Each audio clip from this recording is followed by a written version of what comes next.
Namaste and welcome to another edition of the Bharat Varta Weekly.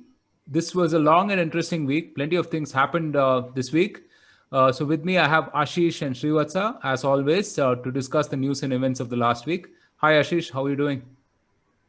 Hi, Carrie. Doing well. How are you? Doing well, thank you. Hi Vatsa.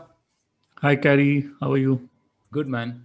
So we had plenty of things happen over the week, but let's just do a little bit of a rewind on the episodes that we put out. We put out a couple of very interesting episodes. One on Kashmir, a year or so post Article 370, and then another on post-COVID economic recovery.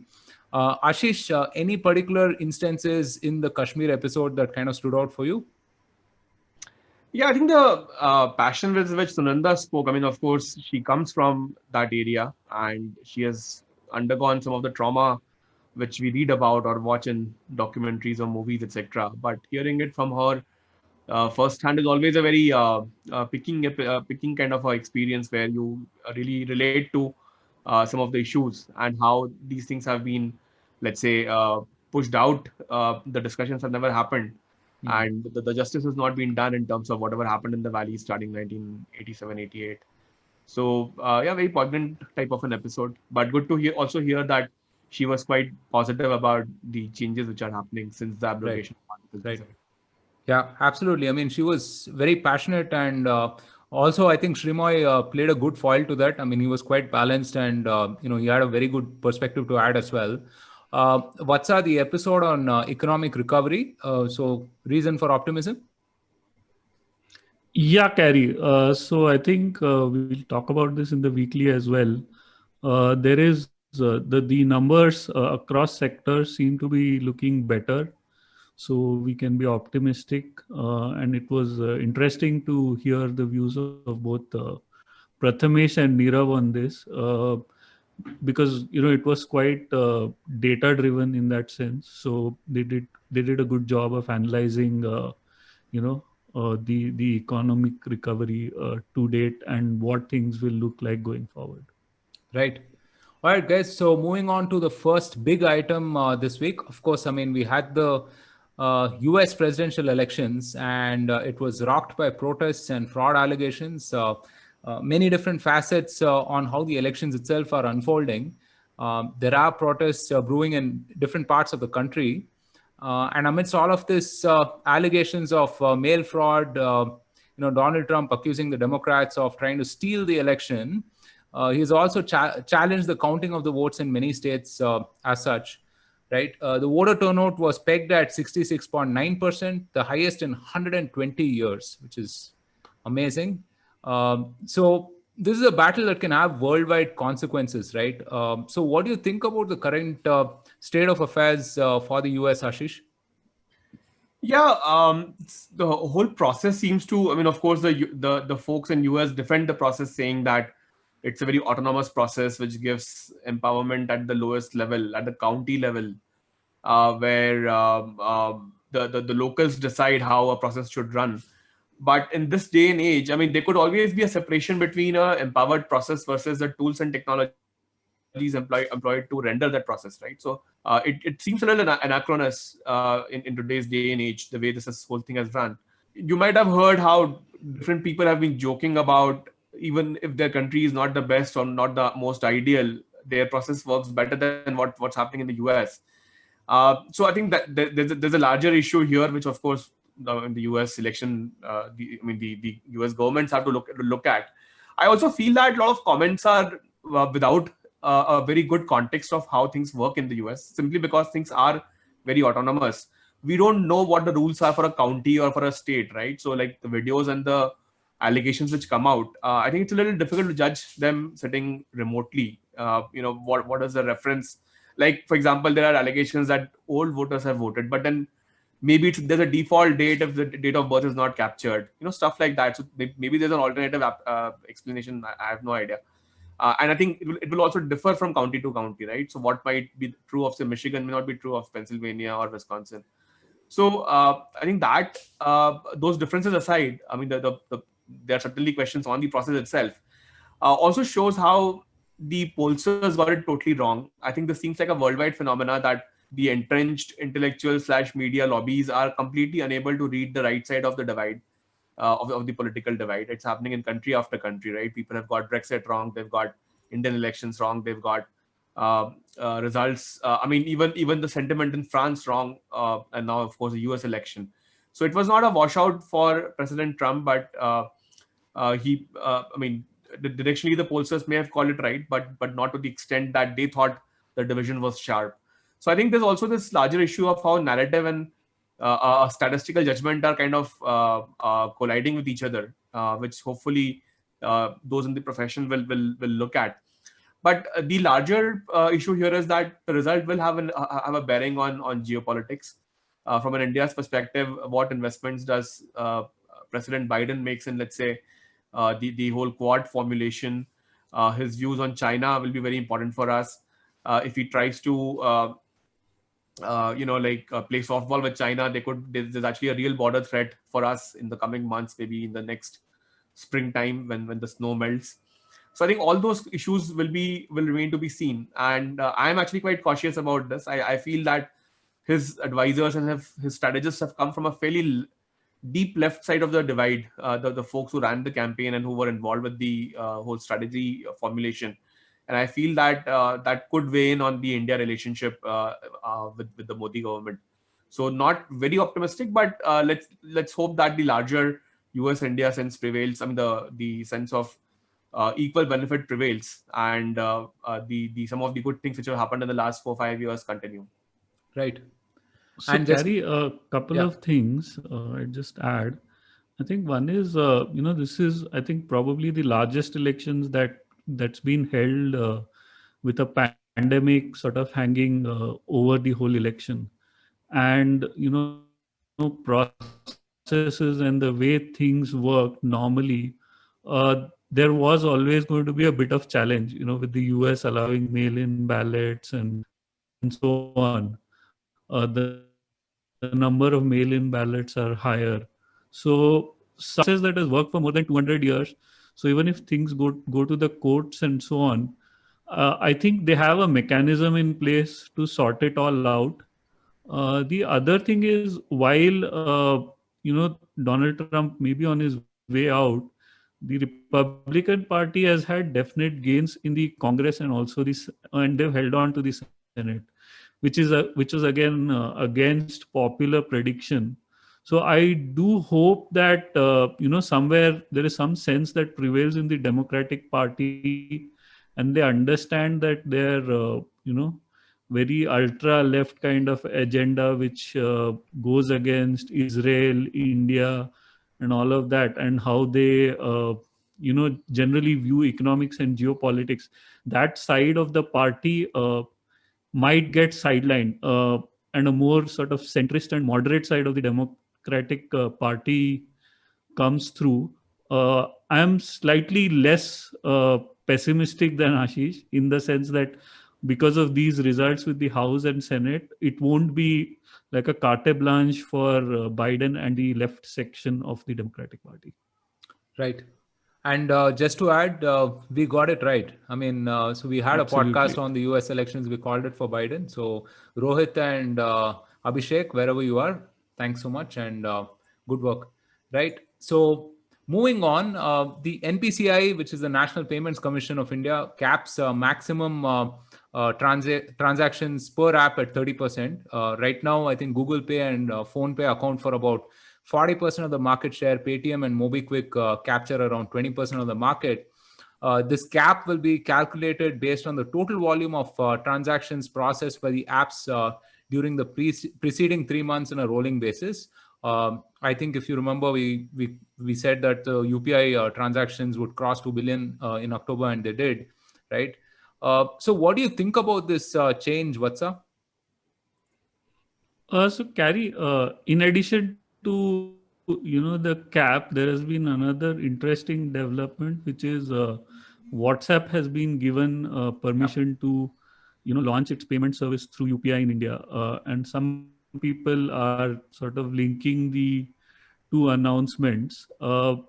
So the thing is, there's not a lot of detail available in terms of how it will actually work out. They've said that it'll come down over a period of time and be capped at 30%.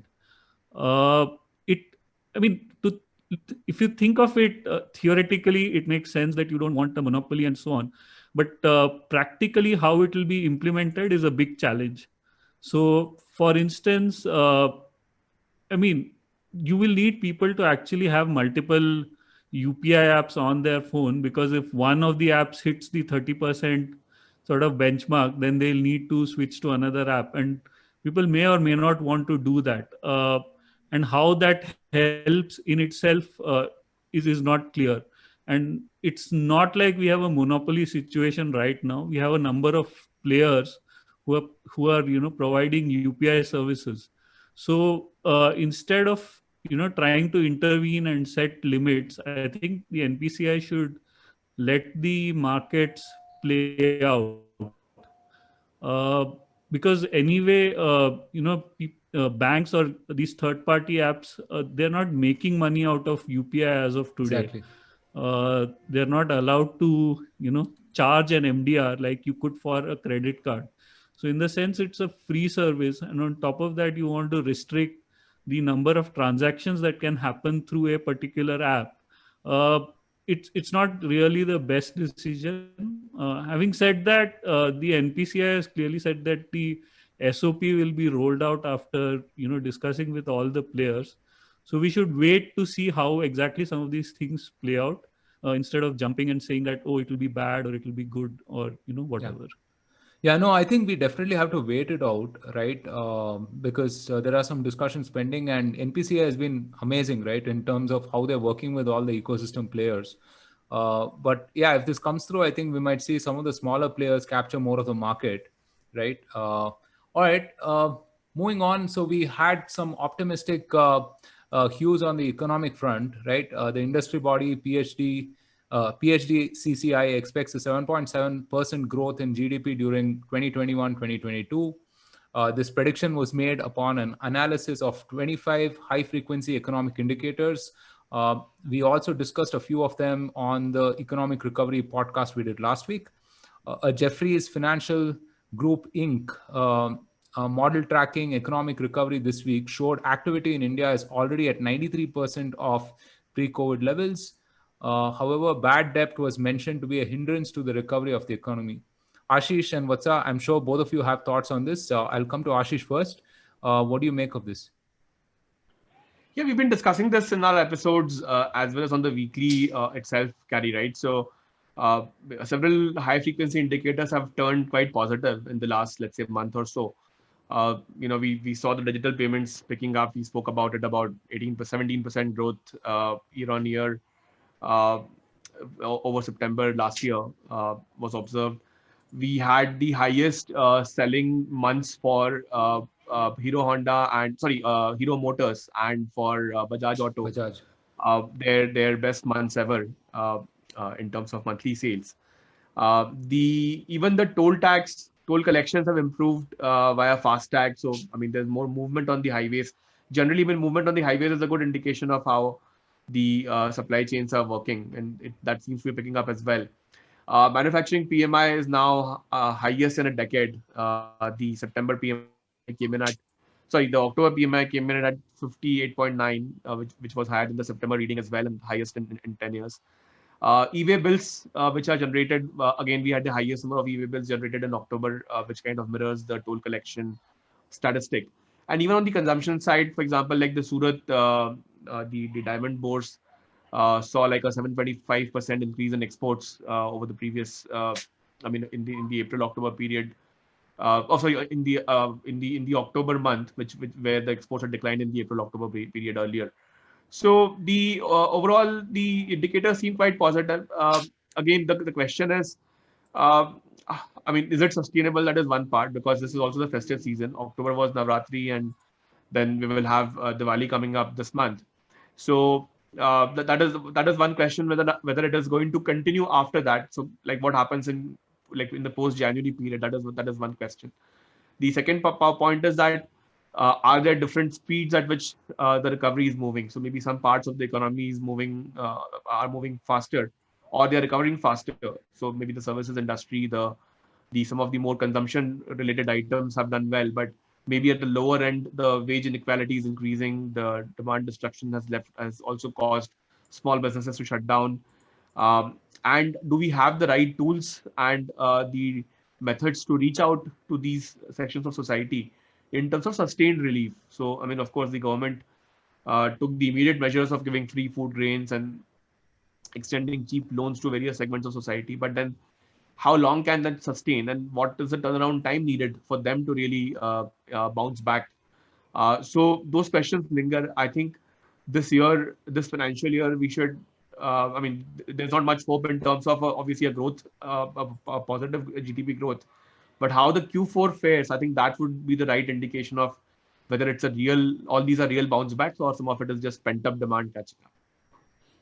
Right. What's up?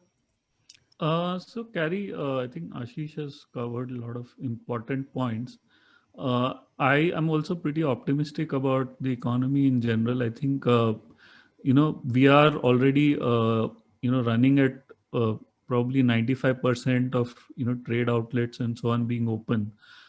We have, and there hasn't been a spike in infections for COVID. I think that's the big bearish factor that I can think of going ahead.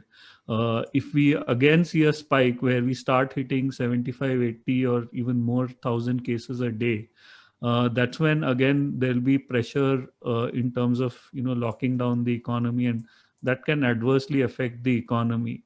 But overall, that doesn't seem to be the case, and India is one of the few countries that is, in a further stage when it comes to a development of a vaccine for COVID, which will be critical. I think by all accounts, it does look like by Q1 of the next year, that is the Jan to March quarter, we should have a vaccine that is ready for deployment. So that again will only help the economy. The only other worry that I can think of is that inflation has kind of reared its head again, thanks to the high food prices, especially that of essential vegetables, which again I think is temporary. So there should be downward pressure on prices of vegetables, which will bring down inflation, because we've had a fairly good monsoon, which is higher than the long-term average. So overall, I think all the indicators look good. The government has done its bit, making sure that the rural part of India and people who are not so well off get cash directly in their bank accounts, and they can buy food grains and so on. And industry will pick up. I think once we have the vaccine, and I feel fairly confident that we should not have a very big second phase, touch wood, of COVID infections. So overall, I think it looks far more positive than maybe a couple of months ago. Yeah, so this point about pent-up demand versus something more structural, right? I think we discussed this, fairly nuanced way on the podcast itself. I'd encourage all of you to go check it out. I think some of the smaller ticket purchases also have gone up. In fact, I think ITC results came out today. The FMCG business has grown by 15% or so, right? All right, so moving on. The coastal shipping bill draft has been open to public suggestions now. The shipping ministry has asked the public for suggestions. The bill aims to create a separate legislation on coastal shipping, which is an integral part of the transport chain. The bill proposes to scrap the requirement for trading licenses for Indian flag vessels. It also suggests an integration of coastal transport with inland waterways. India seems to be trying to solidify its position on worldwide manufacturing and shipping. Ashish, this will become imperative going forward, right? Yeah, this is quite interesting actually, and it's a little concerning that India hasn't explored this before, given the vast coastline which we have, and there are several ports on both the western and the eastern coasts. And I mean, inland waterways, yes, we started, of course, a few years ago, and now we do have some operational routes, NW1 on the Ganga, and then of course several northeast routes are also opened up now via Bangladesh. But this the coastal shipping we have not really explored as much as we should have. The cost of coastal shipping is very low. It's like typically 20 paise per ton kilometer compared to railways, which is at 1.2, 1.5, let's say, rupees per ton kilometer. The road shipping is even costlier, but we've always opted for transportation or via roads, which is not very logical for a country like India. So a good movement. Also, what happens is that it allows government to look at establishing coastal economic zones. This is what has really propelled the Chinese growth.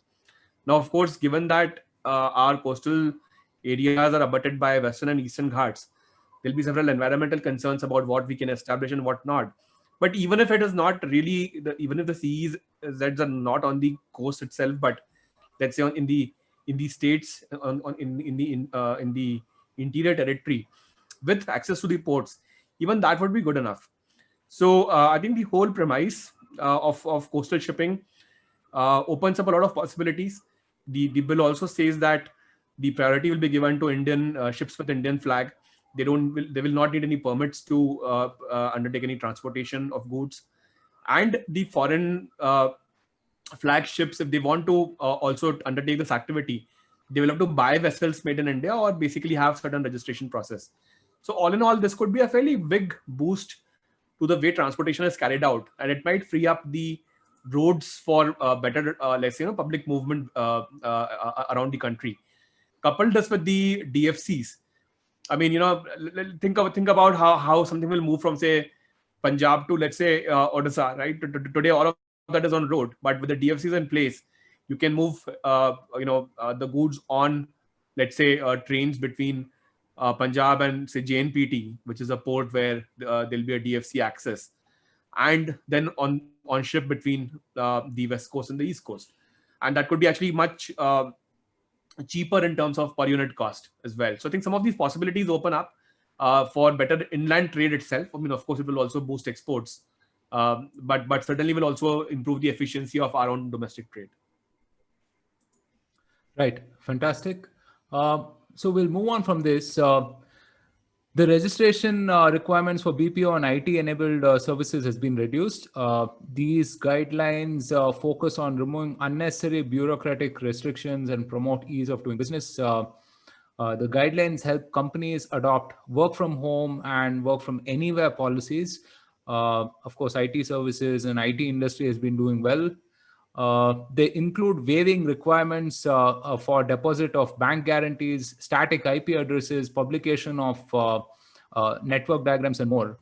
Was talking to a senior banking leader last week, and he happened to mention that feet on street have become fingers on screen right now, right? So there's been a key shift in financial services for sure, right? Vatsa, I'll come to you for some quick reactions, and then Ashish can add. Yeah, sure, Carrie.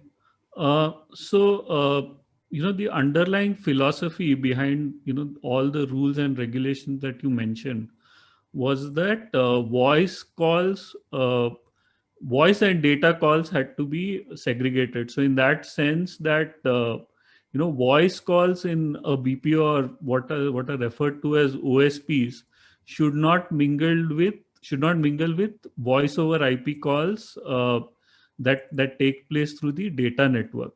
And this is a very legacy kind of issue especially in today's world, because a lot of times we don't really differentiate between the two. If you're unable to reach someone on phone, you just give that person a WhatsApp call. So those lines have been completely blurred. So those regulations, they made sense maybe 10-15 years ago, but they really don't make sense today. Plus, you had all these onerous regulations that you mentioned, of having an EPABX machine in India, and then you have to register for each entity separately. You have to file network diagrams, and all of it just added to the compliance burden. So, what has been done with this reform is that all of these requirements, most of them have been done away with. So international BPOs, for instance, can host their EPABX machine overseas, and only the call records they need to be made available in India. Similarly, there was a huge amount of bank guarantee that was needed to be paid for each seat by BPOs. And I think that's one thing people don't realize when they're when when you're dealing with the government. It's not just the rules and regulations, the amount of money that you need to put up as deposits in the name of compliance. They itself can hit your cash flow pretty hard, because that money is then locked up with the government. It doesn't earn any interest, but you still have to provide for it, either from cash from operations, or your money that you could have invested elsewhere, and so on. So overall, I think it's a very good move, in the sense that compliance burdens have gone down, and companies can focus on their core business. And also, because the regulation earlier was so broad, it was kind of used to harass especially some of the smaller BPOs and so on. So for instance, if you if you had two subsidiaries, and this was a decade or so ago, if you had two subsidiaries and they shared a voice network over VoIP, it would be considered as a breach of compliance, and someone could end up in jail for that. And it was routinely used to harass companies by over exuberant bureaucrats. So overall, good move. But I think probably next they should look at SEC regulations, which in itself, as Ashish would also agree, are quite onerous themselves in terms of compliance, and also very, very impractical in the way they've been drafted. Can I just one comment here? I think this will also this can potentially spur the growth of, let's say, the services delivered remotely in the areas of, say, education, or teaching, coaching, all of that. The reason is that today, these things can still be done remotely, but these are not very organized in nature. If you were to create a small company of 10, 15 people, then you would run into some of the issues which Vatsa talked about in terms of putting up a taking some dot permissions, putting up a bank guarantee, and so on. Individually, of course, you can sit at your home and still do it. But if you need to create a scale and package it in a meaningful way, there would be a lot of issues in terms of how do you deal with the government. Also, the requirements of maintaining hardware, software in a in a bonded sense, bonded warehouse sense, where you have to keep track of some of those assets because they're used for exports and so on. It would theoretically limit mobility. Of course, people would probably be bypassing all this any which way, but now there are no longer any restrictions on some of these other areas also. So as such, a fairly good forward-looking view for an industry. As I think Rajiv has spoken about this in one of the previous extensively. But when the 5G really hits the market, some of these services can see a very sharp uptake from India. So this is like in advance of that happening. We are still 2-3 years away, definitely at the minimum. Right. So it's a good decision in advance. Yeah. No, Rajiv spoke about this as well on the Jio episode, and a couple of podcasts before. When that next wave of virtualization happens, we got to be in a position to capture some of that value, right? So, yeah. All right, guys. So that's a wrap of all of the news and events. We're on to episodes next week, and a couple of exciting episodes coming up. We have one which sort of compares and contrasts the legacy of Sardar Patel, Pandit Nehru, and Ambedkar ji, right? Ashish, quick thoughts on that? Yes, quite a esoteric topic, I would say. I think three pillars of India's modern democracy and how the country has really been shaped up since the independence. And it would be good to hear a comparative view of how their legacies are today reflected in our public discourse, and how their contributions can be evaluated in the hindsight. And I think both Harsh and Abhinav, who will be talking about this, have written a lot about this topic in their various columns, etc. So really looking forward to this episode. Right. You'll also be hosting a discussion with Shankar Iyer on the Gated Republic, right? Yes, we record that soon. I have read the book. It's a fascinating book. I wrote a review of this on Swaraj as well. Shankar speaks about how things which are taken for granted, like healthcare or security, etc., had not been available to general public in India very easily over the years. And what has how the political process has failed, and things have changed now in the last few years, but how it has failed the people, how the state has failed the people over a period of time. I think that's a very interesting premise. So really look forward to having this conversation with him. We had discussed this when he was writing the book. So I do have some of his thought process as well. So hoping to cover some of that when we speak. Fantastic. All right.